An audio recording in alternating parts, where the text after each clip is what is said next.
అంటే wild FLAIR దర్శకత్వంలో అల్లు అర్జున్ ప్రధాన పాత్రలో పుష్పరాజ్ నటించిన పుష్ప ది రైజ్ 2021 భారీ విజయం సాధించిన విషయం మనందరికి తెలిసిందే.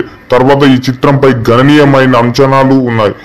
పుష్ప 2 ది రూల్ అనే కథకు ఇది పుష్పరాజ్ క్రిమినల్ అండర్ వరల్డ్ లో ఎదుగుదల, శక్తివంతమైన శత్రువులతో అతని ఘర్షణ మరియు అతని వ్యక్తిగత వైరుధ్యాలతో లోతుగా పరిశీలిస్తుంది.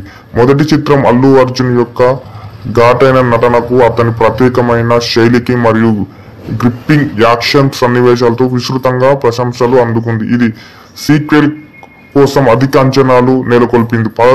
పాత్రలు ఎలా అభివృద్ధి చెందుతాయో చూడడానికి అభిమానులు చాలా ఆసక్తికరంగా చూస్తున్నారు విషయం మనకు తెలిసింది. ముఖ్యంగా పుష్ప మరియు అతని ప్రత్యర్థుల మధ్య డైనమిక్, అలాగే శ్రీవల్లితో అతని సంబంధం రష్మిక మందన పోషించింది. మొదటి చిత్రం యొక్క సంగీతం, దర్శకత్వం మరియు సినిమాటోగ్రఫీ యొక్క ప్రజాదరణను దృష్టిలో ఉంచుకొని సీక్వెల్ కూడా అదే విధమైన అధిక ఆక్టేన్ అనుభవాన్ని అధిగమించగలదని భావిస్తున్నారు మన సినీ ప్రేక్షకులు.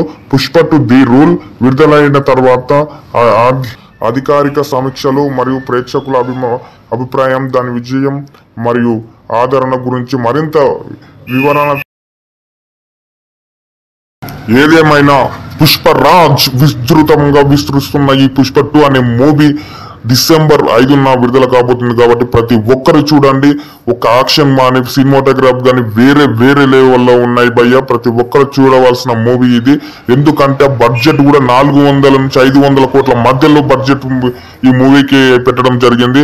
సుకుమార్ కాన్సెప్ట్ అయితే ఒక మూవీ అతను ఎట్లా ఎదుగుదల, ఏం కథ, ఒక హీరో విలన్ల నుంచి ఎలా ఎదుగుతున్నాడో ఏం కథ అని ప్రతి ఒక్క సీక్వెల్ గా కరెక్ట్ గా స్పందించాడు. అందరు చూడాల్సిన విషయం. సుకుమార్ దర్శకత్వంలో అల్లు అర్జున్ ప్రధాన పాత్రలో పుష్పరాజ్ నటించిన పుష్ప ది రైజ్ 2021